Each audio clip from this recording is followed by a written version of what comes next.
Okay, let's jump straight into it. Just starting off with the Aussie. So we had that play out, which sort of came perfectly for the measured move that we sort of planned out yesterday. So we had this inverted head and shoulders coming up. We had the break, sort of, this was overnight, what's that, Monday to Tuesday. We had the break that sort of popped right through here on the back of the sort of RBA minutes. And then that sort of general just grind, a bit of sort of fluctuation, up, down, up, down. This is what I was saying as it popped out. I wasn't a big fan of this channel here. It had a bit too much of a gradient for me. Sort of like you like things to sort of be obviously firing up. We don't want anything with too deep a pullback, but sometimes with the angle being a little bit too steep, it can obviously sort of sometimes give way because it's not sustainable. I mean, obviously these little meltdown things are a different story altogether, but we're talking up, grind, up, grind, up, grind kind of thing. So, little couple of takeaways from this price target that's been met now. This is the inverted head and shoulders up until that 61. 61 is always going to be a little bit of a issue anyway. But again, you've just got this confluence of things. You've got anybody that was just trading this inverted head and shoulders coming up here, they're taking profit. That's why it's coming down. You're getting people that are sort of, as I said, trading this retracement, 61%. It's hit that level, it's coming down. So what I'll sort of do now is like definitely sort of a couple of things. One, we're going to sort of drag out these redraw this channel a little bit. And as you can see, the angle of where this was going up to the angle of where we're sort of looking at now, this is a lot more sustainable for a little bit of a grind. Obviously, you're going to, at some stage, get a pullback and you're going to get a break of this, like anything does. I mean, it's like the age-old sort of story. Nothing goes up in a straight line, but now you'll get your up, you'll get your down, and you'll get your up again. In a perfect world, of course. But we use these sort of lines and these levels and that to sort of determine whether we've still got that strength and momentum in the market. So let me just update this one quickly, see where we can sort of have this. Look, I would say probably a sort of tighter sort of channel. These kind of areas here, where it's sort of stepped out of what would be this new channel that we're sort of trying to sort of determine at the moment. Obviously, market swiftly knocked it back in. So that's fine. We're happy to sort of like, these things don't have to be 100% every single tip. That's how it's sort of related. But again, even as it popped out here, this is quite a strong move, which I'll get to in 1 second. But you can see as it stepped out of here, it's hit these targets, it's been sold, and it's been bang knocked back down into. And so again, we're back into this little channel here now. So one of the things I did notice last night, we had the retail sales for the US. And if you remember a couple of weeks ago, when we saw DXY start to come down from sort of like basically from its most recent highs off those sort of weekly resistance zones, they were getting a seemingly well, it wasn't seemingly, there was strong US data coming out each week, and sorry, each week, sort of multiple times throughout the week. This is the week when we had the NFP on the Friday. So all the data sort of was sporting USD strength within that week, and you saw it with DXY. It would sort of explode off as soon as the data dropped. Bang, textbook reaction. Market was moving to the top side for the US dollar strength. Within an hour, yeah, sometimes even 15 minutes, half an hour, market was just like, bang, beautiful. I'll sell into that, and they hammered it down. And we saw this happen again last night. So this is a little bit different because obviously Aussie's been under a lot of pressure. Um, Despite sort of like the sort of whole Middle East situation, it's actually held up very well. And actually, sort of as we saw through the start of last week, it actually prospered. This is when this is the gap from the weekend. This is NFP. This is the weekend when the war started. And as you can see, up until the CPI, US CPI, which is where it sort of came down here and got absolutely demolished, it was holding up relatively well, despite sort of what the sort of like thoughts would have been, sort of risk off during war, Aussie sells off, these kind of things. So yeah, it had been holding up quite well, but as I said, if you get down onto a lower time frame here, we could probably see it a little bit better. So this is the drop here last night. So 11:30 local time. We had retail sales come out, and they were quite strong, I think, for US. Let me have a quick look here. Um,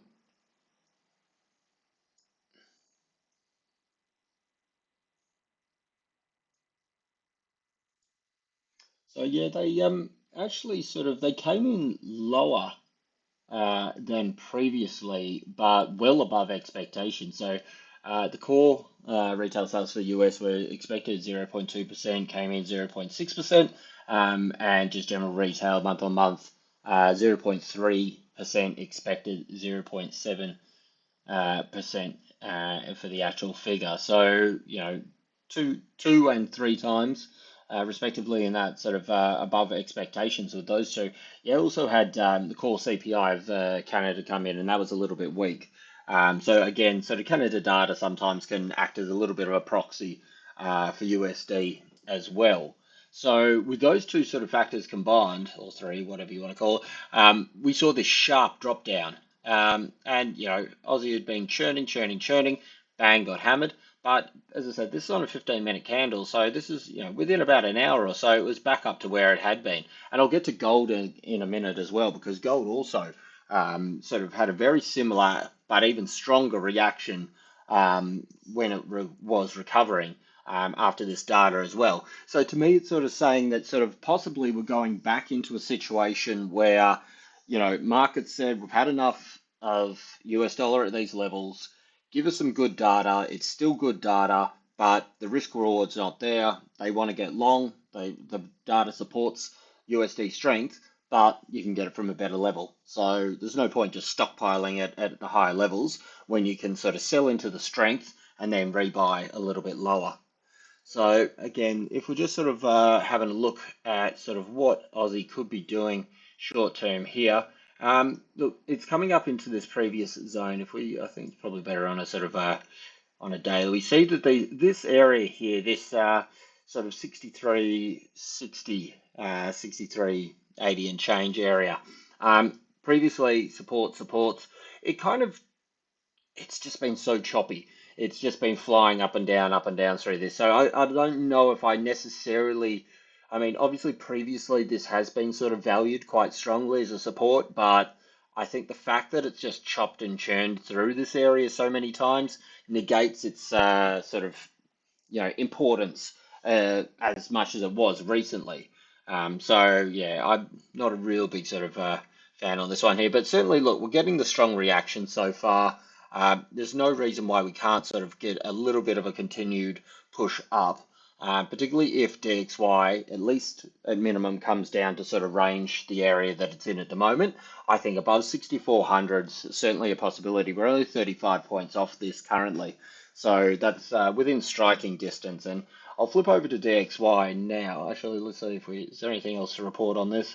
Not so much at the moment. Obviously, if we can get above the wick highs from yesterday, then we're going to see a nice little churn and sort of push on a little bit more. We got the 78 above. 78's coming in with one of these levels that we had sort of marked out because this was the sort of support zones, as we can see from just before that sort of drop down, which is pretty much, the neckline of that head and shoulders that we did have. So I think this is probably, as I said, the 90s 64 handle. That's sort of going to be the next area of resistance.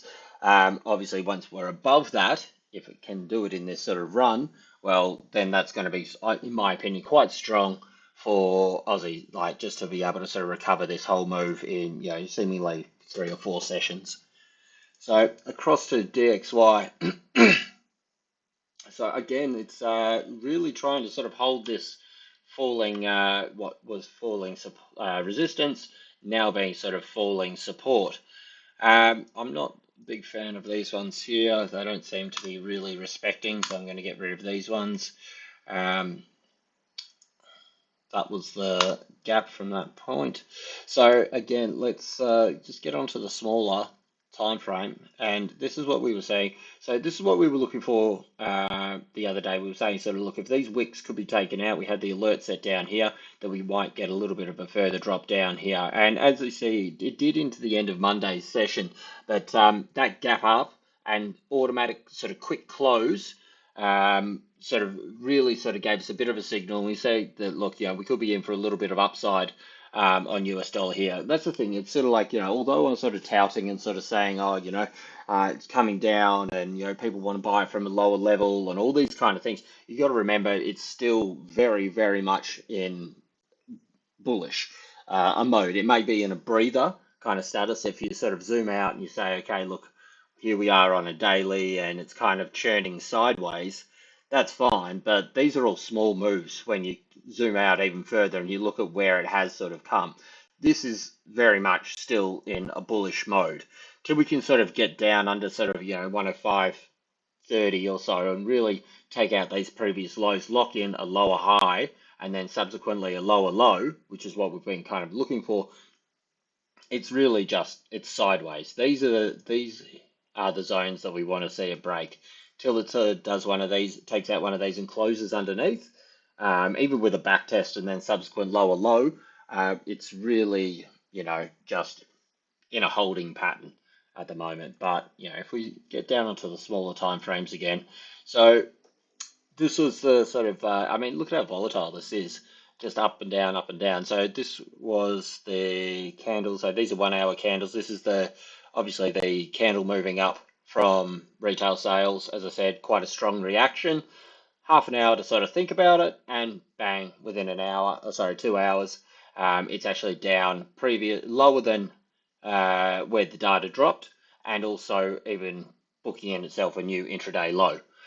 Reaction off this line that we've been identifying is obviously given it a bit of a bounce, a bit of reprieve, but it's certainly sort of grinding its way back down to this zone down here, the 105.60, 105.70, which was the neckline, bottom of the range, whatever you want to call it, however you're trading it. That's the zone that I'm sort of targeting in the short term to sort of see a bit more of a sort of sustained reaction. If we can break down underneath this, all the better for golds and, Aussies and all these kind of things. But at the moment, given everything with the fundamental nature in that, I'm expecting a fairly strong reaction once we get back down to this zone here. I don't think we're going to break down straight away. I'll be prepared for it if it happens, but, as I said, it's not necessarily what I think is going to be sort of coming moving forward. So again, same sort of thing. Even with this sort of volatile and grind kind of thing, we want to see lower lows to show continuation. Because realistically, it's coming down, but it's not really sort of falling apart. But I think certainly I'll be looking for some more sort of downside in USD weakness sort of coming through this session for sure. So gold was what I was sort of saying. So gold, as I said, this week, I've been looking for this sort of pullback. I thought it would have been great to get around this zone down here, this 1902.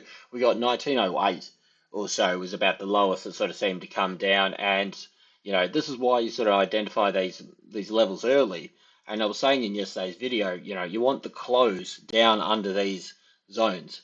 So a close down here would have meant that any of the buyers that we know have been sitting in the zone, because we've seen them previously, they're still there because it's wicked back up. If the close is down there, it means that it's a depletion of the buyers and the strength at that level, and then that's when you start to look for your lower levels.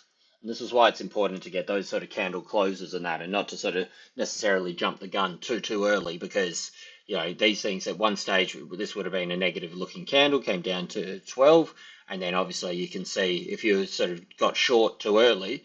I'm not looking to short this at all at the moment, but if you were to be shorting it, then bang, you would have been absolutely annihilated to the top side there. So that's the reaction off there.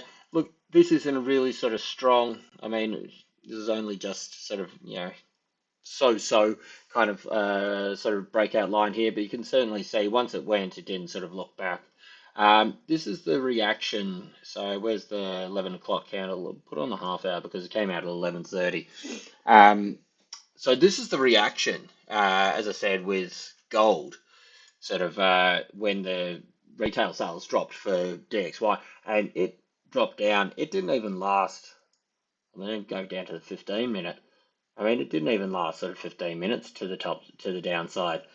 So we came up almost to 30 prior to it all. Data dropped, came down here, took out a good lot of sort of the market. Anybody that had been sort of trading, okay, we're above these highs, let's call that a new support, because it had been, as you said, look, this is the thing with gold.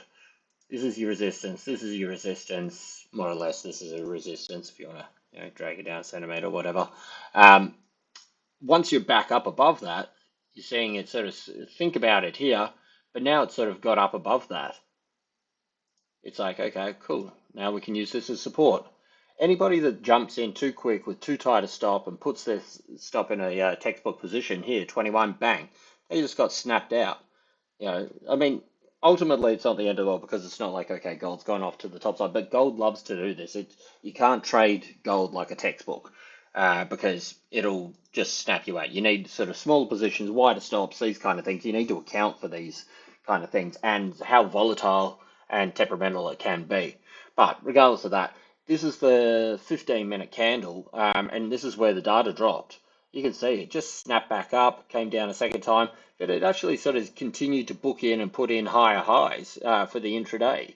So the reaction on that was quite strong, which tells me again that, the situation from the Middle East hasn't disappeared. It's not like, okay, everybody's like, oh, it doesn't matter and, let's take on some risk. People are still looking for those safe havens, but they're happy to sell US dollar at these levels. So pick your next safe haven. And this is why you've seen the Swiss franc appreciate. This is why you've seen gold appreciate. You're seeing yen sort of push down like GJ and these kind of things. So, there's certainly sort of a bit more of this sort of risk-off theme, certainly with gold. But for the time being, it's it just sort of seems to still be, even though it's still pushing up to the top side, it's not looking for anything sort of with a major break as of right now.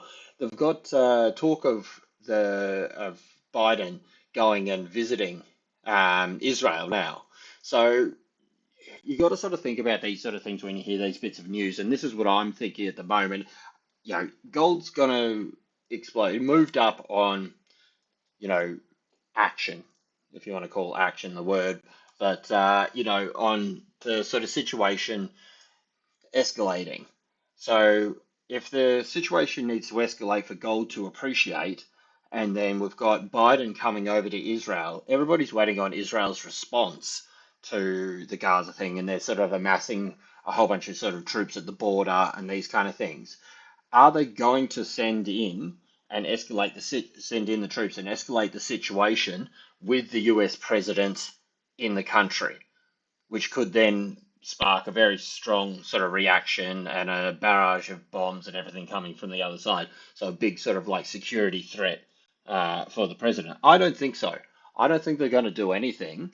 I mean, obviously there was some talk about them sort of bombing a hospital or something this morning. I'm not up to date 100% with that.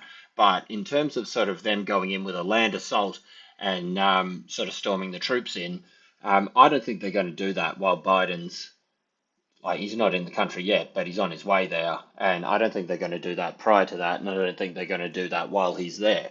I mean, I know nothing about sort of armies and wars and tactics in this sort of scenario, so I could be completely wrong and just speculating, but this is how I'm reading it, and this is what I'm sort of thinking to try and trade it. So I still think that to get a major sort of breakout with gold and that, we're going to sort of have to see some further sort of escalation. That's not to sort of say if you don't get the escalation, gold's going back down to sort of 1850s, 1820s of 2 weeks ago. But it just means that for right now, buying it at these levels just makes me a little bit cautious. I think potentially we're just going to see some further ranging. As you can see, it pretty much came up to sort of test this bit here. I'd say this realistically between sort of 1905, 1932. I expect we could probably start to sort of see just a little bit of range action happening. So get rid of a couple of these and clear it up a bit. Um,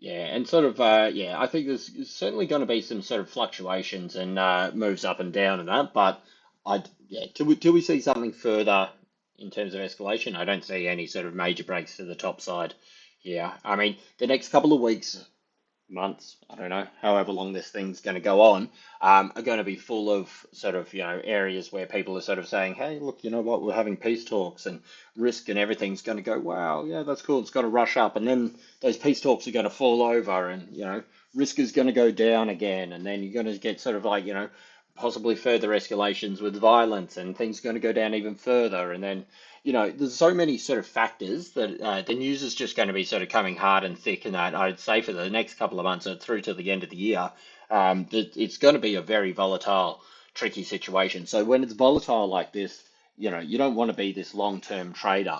You're not trying to pick the trend that's going to be sort of like, running from here to the moon. Maybe with gold you can, but certainly other things like, the Aussie and sort of other sort of FX pairs, I think they're going to be a little bit more difficult to pick to if you're trying to sort of hold them. So choppy in and out certainly I think would be the play with a lot of these sort of things.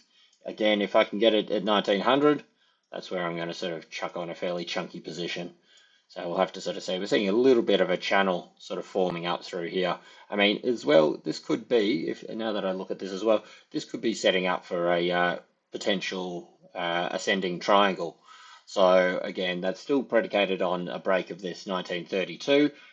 If this does come, then, it still gives 1960s plus. I mean, obviously, wherever the last sort of push is from this, this will give us a ballpark right up here, 1980s even with this one here. So the longer that it grinds and holds this area, the more accumulation that's happening, the more people that are sort of their break-even levels around here, better chance for this to push up and sort of move even higher. So I'm still looking topside with gold, but if I can get it cheaper, the better for me. Copper, it's a very strong reaction from this last night. I had an alert down here, and this is a good example of why you need to wait for these candles to close. I had an alert down here, basically just, jokingly saying good night on copper, because, these are, look at the sort of strength of these things here. If we jump onto the daily, it shows you even more. I mean, the lows here, this is booking a low from November 22. So that's year to date, sort of fresh lows, and realistically 11-month lows. And price, look at where price has gone since. So this is the previous time that we were at these levels. Look what's happened. The kind of story it's told since we've been at these lows. So, this is why you need to wait for these candles to close, because the market said, that's great, give it to me down here, I'll buy the hell out of it. And look at this reaction. If you jump onto a lower time frame, you can see this was just straight away, bang. They were not sort of going, okay, let's hit a bunch of stops, and maybe these were the stops. But regardless, the market just bought the hell out of it from under that zone. So, yeah, not really sure sort of what they're wanting to do with copper in the short term. Certainly, it's still under pressure, even with this large reaction, but it just means that the market's going to take notice of how strong this buyback up was. And they're not sort of going, okay, well, I'd be surprised if it comes down again straight away. I would say people are going to go, okay, well, somebody or some portion of the market is very keen to sort of grab it at this level, so we're not quite dead yet. So, I mean, there's still so much upside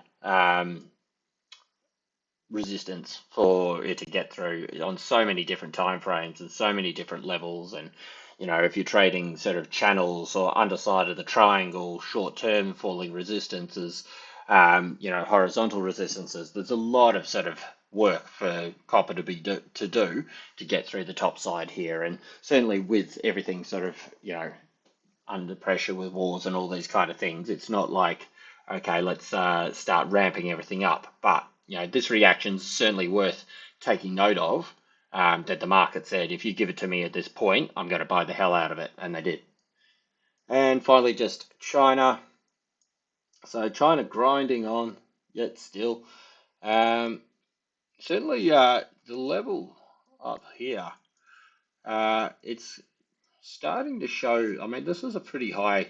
It's only just a little bit higher, but certainly the highest close we've had in a couple of weeks, over a month, ever since that big, large sell down. So this is worth taking note of because it's not giving up.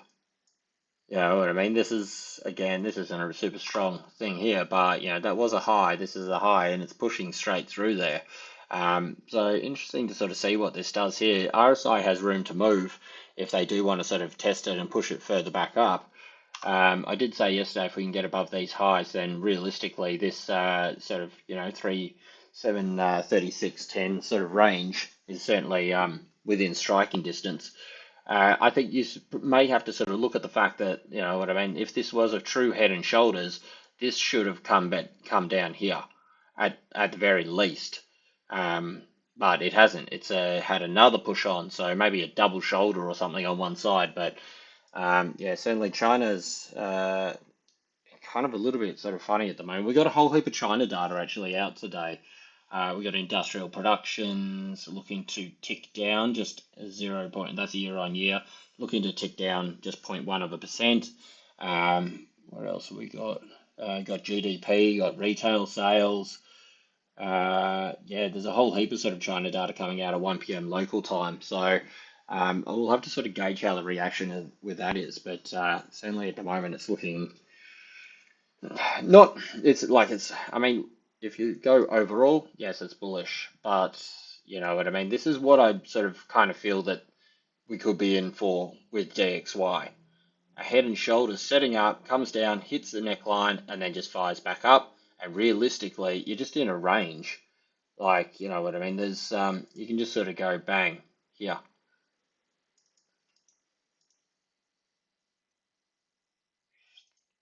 Your little breakout box, your consolidation box.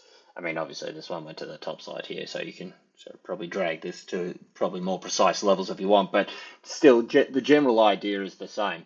We had a bit of a head and shoulders coming up, came down here. This is where I think DXY is going to do, come down here, hit a reaction like this, and then come up and churn sideways further. So we'll have to sort of see how it all sort of plays out. All right, so 10:25, a little bit earlier this morning. All right, cool. That's about it from me.